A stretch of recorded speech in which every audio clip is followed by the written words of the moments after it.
નમસ્તે મિત્રો, દીર્ઘ educational classic ચેનલમાં આપનો ફરી એકવાર ખૂબ ખૂબ હાર્દિક સ્વાગત છે. મિત્રો, આજે આપણે ઝવેરચંદ મેઘાણીની નવલકથા સોરઠ તારા વહેતા પાણી 6ઠું પ્રકરણ જોઈશું. તો ચાલો મિત્રો વિડીયો શરૂ કરીએ. સિપારણ.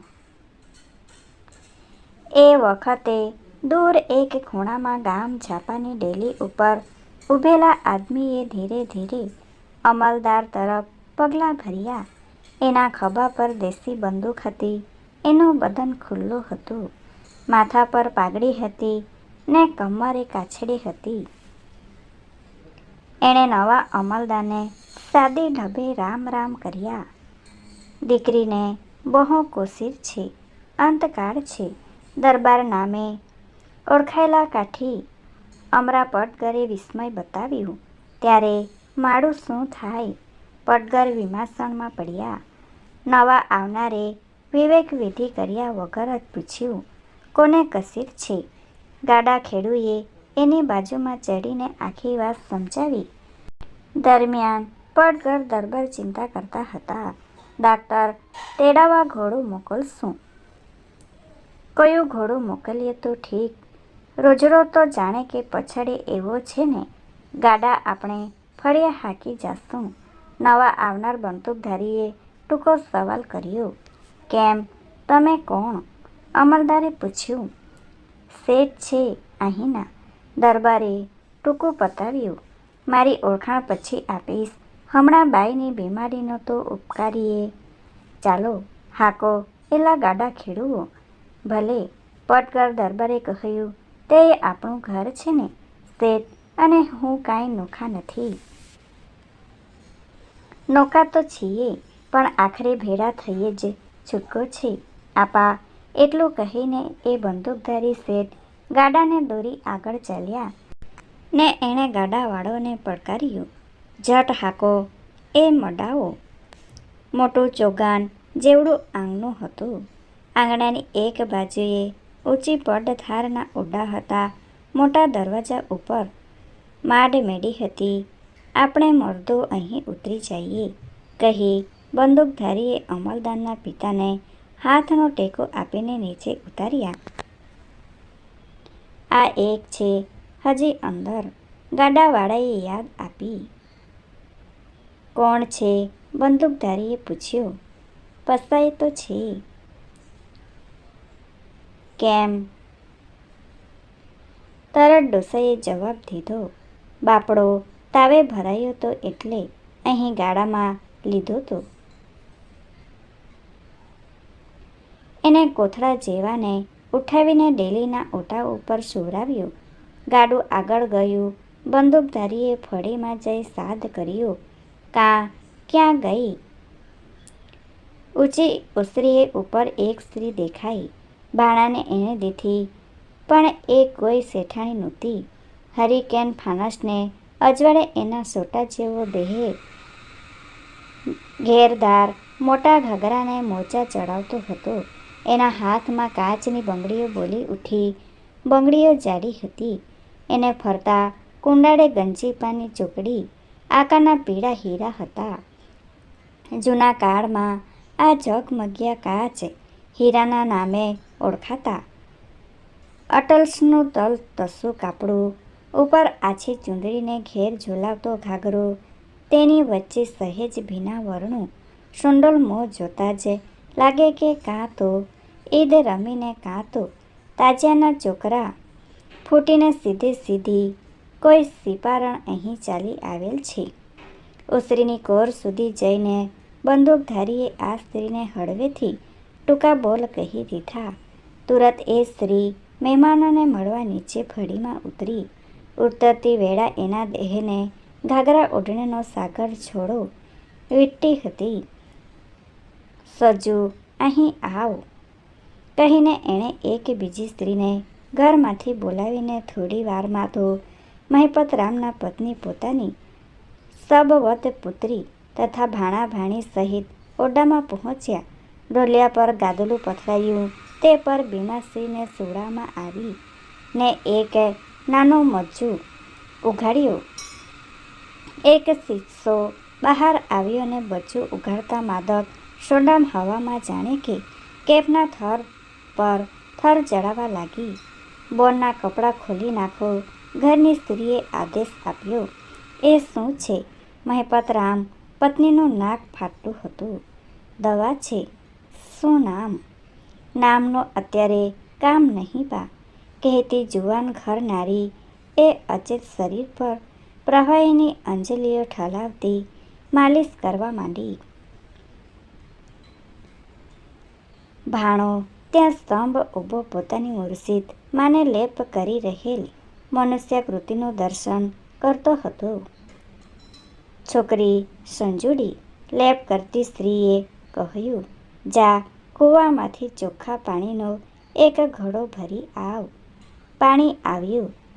ચોખ્ખા પ્યાલામાં પાણી ભરી તેમાં 10 ટીપા દવાના રેડીને એણે પ્યાલો મૂર્છિતમાં મોંએ માંડ્યો. અરે રે બેન, પુત્રની માએ હાથ માંડ્યો. કાં દારૂ નહીં, મારી દીકરીનું ઉજ્જવળ ખોડિયું ના અભડાવો. ચૂપ રહો માં, ચૂપ. અત્યારે એને શુદ્ધિ નથી, પછી તીરથ કરાવજો. અત્યારે તો એને બચાવવાની જ એક વાત કરો. પેઢના પેઢીથી મદિરાને આસુરી પીણું માનતી આવેલી ને મદિરાના સ્પર્શ માત્રમાં પણ નરકવાસની અધોગતિ સમજનારી માતા ચૂપ બેસી રહી ને અહીં પુત્રીના શરીરમાં ઘરમાં શોણિતનો સંચાર થયો. નાનો ભાણો ચકડ વકડ જોતો જ રહ્યો. પોતાની બા આવાચક પડી હતી, પણ આસપાસની દુનિયામાં શૂરો ભર્યા હતા. ઘેરદાર પહેરેશવાળીનું રૂપ બોલતું હતું. રંગોમાંથી એ માયા વછોટી હતી. બ્રાંડીના ધમધમાટના જાણે ઢોલ ધડકતા હતા ને ફળિયામાં ઘોડાની લાદ પર એની એક પ્રકારની લહેજદાર સુવાસ રાતના અંધકાર પર તરતી મૂકતી હતી. 10-11 વર્ષનો ભાણો એટલું તો સમજી શક્યો હતો કે આજ સુધી તેણે જોયેલી તમામ સ્ત્રીઓ જાણે કે પોશાક પરિધાનના જીવતા કોથળાઓ હતી, જ્યારે આ એક સ્ત્રીનો લોબાસ એના બદનને ઢાંકતો નહોતો. ઉલટાનો અળગા અળગા રૂપને એનું પોતપોતાનું પહાડી ગાન ગાવા દેતો હતો. આવી સજીવન અને પ્રાણ ધબકતી દુનિયામાં બાએ આંખો ઉઘાડી એમાં નવાઈ અહીં બાને ભાન ન આવે તે તો ન બજાવે જોગ હતું. ભાણાએ દોટ મૂકી. ઊંચી પરસાળેથી ઉતરતા એ ઊંચા ઊંચા પગથિયા ઉપર ડગલા માંડવાનું માપ ભૂલ્યો, કેમ કે મુંબઈમાં રહેતો એટલે એ ટૂંકા અંતરના પગથિયાવાળા દાદરથી ટેવાયેલો હતો. એક ગથડિયું ખાઈને એ ડેલી તરફ ઘસ્યો. નીચે ઘોડીના પાછલા પગને બાંધેલી પછાડી હડફેટમાં આવતા ત્યાં પણ ભાણાએ અળબળિયું ખાધું. એનું રડવું અંધારામાં નજીક બાંધેલી વાછડીઓ સિવાય કોઈ ન જોઈ ગયું ને એણે ડેલી પર પહોંચી ખબર આપ્યા કે બાને સારું થયું છે. કપડે હાથ ટેકવી માઠા ખબરની તૈયારી વિચારતા બેઠેલા પિતાને એમ લાગ્યું કે જાણે સ્મશાનેથી પુત્રીને જમરાજાએ પાછી મોકલી છે. ડેલીથી સામી ચોપટ પર બંદૂક ધારી ધરધણી ઘણીવાર બેસતા, ઘડીભર ઉઠીને પોતાના માણસોને ટપરિયા કરતા. છોકરા ઘોડીના પથ્થા કરી ઊંટનો ચારો વાઢી આવ્યો. ડેડાઓ સાઠીઓ હજી કેમ નથી આવ્યો? એલા જો તપાસ, એ કૂતો સામી પાટીના લીમડા ન કરડતો હોય હજી, વગેરે. ભાણાના મોટા દાદાજી રુદ્રાક્ષનો ગંઠો 2 હાથમાં લઈને રાવણે રચેલ શિવનું સ્તોત્ર જાપતા હતા. એ સ્તોત્રનો પ્રત્યેક બોલ આ બુઢા ઈડરિયા બ્રાહ્મણના કંઠમાં અષાઢી બીજના કડાકા રચતો હતો. મહિપતરામે દોહિત્રાને કહ્યું, બાણા આમને જોયા? એ કોણ? ખબરા છે કોણ? એ જ પેલા દીપડો ચોરી નાખનાર રૂખડ શેઠ. ભાણો નવી નજરે નિહાળી રહ્યો. એની પ્રથમ પહેલી નજરા હંમેશા માણસના શરીરના ખુલ્લા ભાગો પર ઉગેલા વાળના જથ્થા પર પડતી. મોટા બાપુજીના પંજા ઉપર લાંબા રોમ હતા, તેથી એ વધુ ઘાટી, લાંબી રૂંવાળી એણે રૂખડ શેઠના હાથના પોચા પર દીઠી ને પાદરાની નેણમાં ગાયોવાળા જુવાન લખમણભાઈ મળેલા. તેમની છાતી ઉપર પણ આટલી બધી ઘાટી રૂંમાં-ઘટા નહોતી. ને હે મોટા બાપુજી, ત્યાં અંદરના ઘરમાં કોણ છે? કોણ છે? બાને એણે જ બોલતા કર્યા. એની બંગડીઓ વગડે છે. તે મને બહુ ગમે છે. એવા સરસ કપડાં મારી બા પહેરે ને તો કેવા સુંદર લાગે.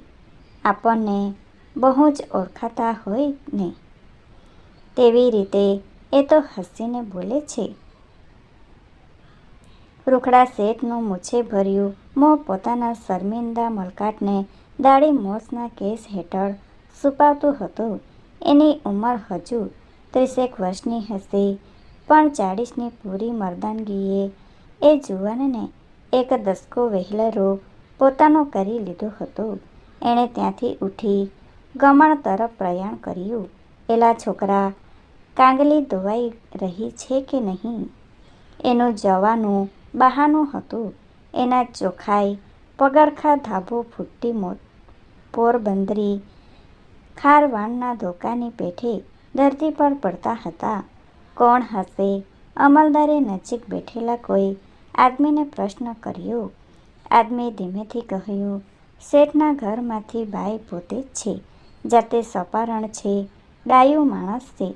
આમ હજી અવસ્થા છોટી છે. Thanks for watching. Please subscribe my channel. Thank you.